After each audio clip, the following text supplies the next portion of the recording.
Amis sportifs, bonjour. Pendant que les prétendants africains au ticket qualificatif pour le mondial qatarite abordent le dernier virage, les écureuils du Bénin ont atomisé le Libéria sur le score de 4-0 hier jeudi 24 mars 2022 à Antalya pour leur première sortie dans le cadre des journées FIFA de ce mois de mars. Avec ce score, il est loisible de conclure que Moussa Latongi fait un bon début sur le banc béninois. Reste à confirmer avec le nouvel effectif au cours des prochaines sorties, notamment la confrontation avec le Togo dans 4 jours. Rappelons les confrontations pour la qualification du Mondial Qatar 2022. Les Lions de la Teranga, champions d'Afrique, iront défier leur adversaire de la finale de la dernière CAN, les Pharaons d'Égypte au Caire International Stadium, tandis que les Lions indomptables du Cameroun reçoivent les Fennecs d'Algérie au Japoma Stadium. La RD Congo reçoit le Maroc au stade des Martyrs à Kinshasa. Le Mali accueille la Tunisie au stade du 26 mars de Bamako. Dans un duel ouest-africain, le Ghana et le Nigeria s'affrontent au Cape Coast Stadium. On parle toujours cuiron pour le compte de la 6e journée de la Super League professionnelle de football Jeffa FC poursuit sa bonne série à domicile. Les poulains de Amadou Abdou Malik ont battu l'US Cavalier de Niki sur le score étriqué d'1-0. Suivez le récit de la rencontre avec notre reporter. Jeffa FC retrouve la 2e place du classement de la 6e journée de la Super League professionnelle de football après avoir battu les Cavaliers sur le score de 1-0. Et pourtant, dès la 5e minute du jeu, l'effectif de Jeffa s'est vu réduit à 10. Fousseni Issifou prend la mauvaise décision et rattrape la balle de main en voyant son adversaire le dépasser.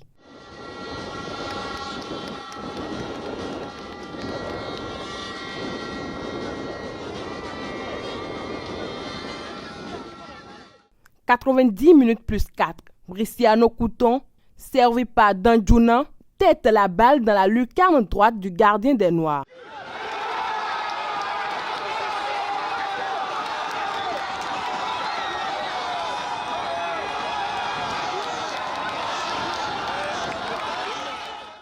Malgré l'infériorité numérique, Jeffa arrache les 3 précieux points de la journée et attend de recevoir Adidja FC le week-end prochain. US Cavalier en difficulté siège dans les profondeurs du classement. Mes impressions ne sont pas bonnes parce qu'on a perdu un match qu'on devait gagner à 10 contre 11, mais je pense que ça a beaucoup joué sur nous. On va retourner travailler pour ne plus perdre ces genres de matchs-là en supériorité numérique. On voulait, après le carton rouge de l'équipe adverse, on voulait la puissance au niveau des côtés. Et voilà, bon, on a fait un changement qui n'a pas marché. Ils sont sur le terrain, ils maîtrisent bien le terrain, vous voyez, donc c'est leur chance, ils ont gagné. Une satisfaction, puisque c'était un match très compliqué. Nous avons pris un carton rouge très tôt, donc il fallait très tôt repositionner les pions. Donc c'est ce que nous avons su faire. Nous avons maintenu la pression et cette pression-là, c'est ça qui a payé vers là. Donc j'ai dit à chaque joueur de donner le meilleur de lui, d'essayer de combler ces vides-là qui étaient là. Donc ils ont compris. Donc il fallait faire beaucoup de courses, diversifier ces courses-là. Donc ceci a beaucoup gêné l'adversaire. Et voilà, vers la fin, nous avons pu obtenir les gains de cause là. Non, est-ce que c'est l'état de la pelouse? Cette même pelouse, c'est la même chose à René Pleven. Donc voilà, c'est Digajon, c'est mieux que chose. Donc nous avons joué ailleurs aussi la dernière fois, on a pu faire les résultats, on pouvait gagner aussi le match là. Donc je pense que un joueur doit s'adapter toujours au terrain. En 2, 3, 4, 5 minutes, on doit pouvoir s'adapter au terrain.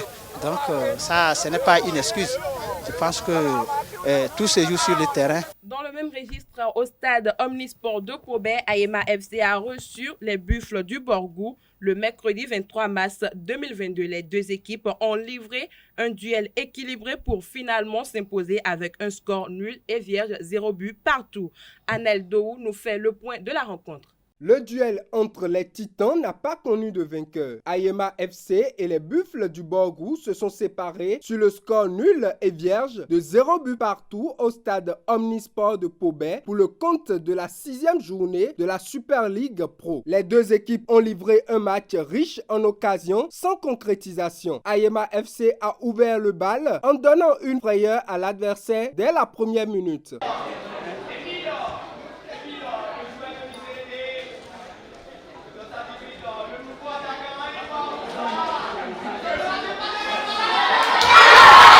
Ayema FC va revenir à la charge à la 13e minute.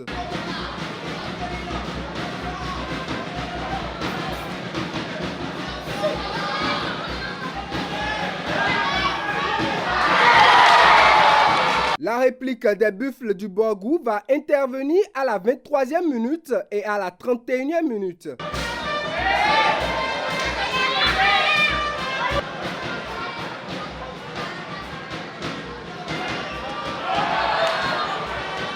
Les Buffles du Borgou vont manquer l'occasion du match avec la présence efficace dans les buts de Ayema FC de Afolabi Atanda.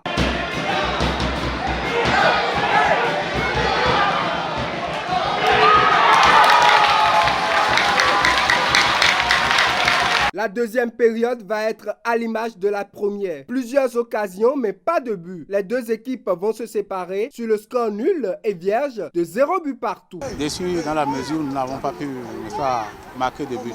Nous avons eu les occasions, mais les occasions ont été vendangées. Bon, je comprends bien, c'est dû au fait que nous faisons 3 matchs dans la semaine. Le temps de récupération ne suffit pas, n'est-ce pas, pour le match qui va suivre.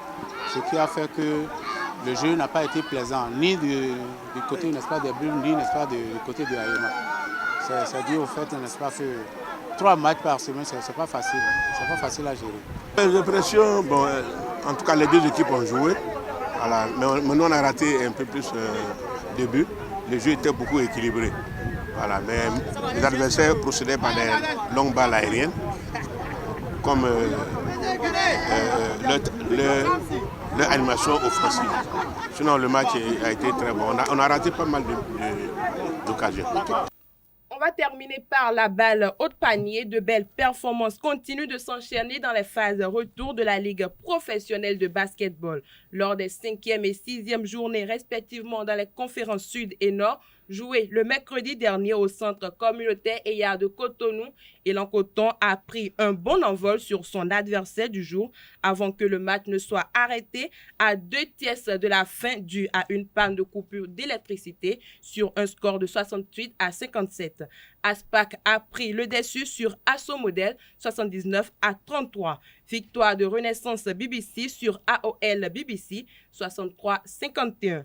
Dans la conférence Nord, Real Sport n'a pas eu pitié de son adversaire Flèche Noire BBC. Score final 104-52.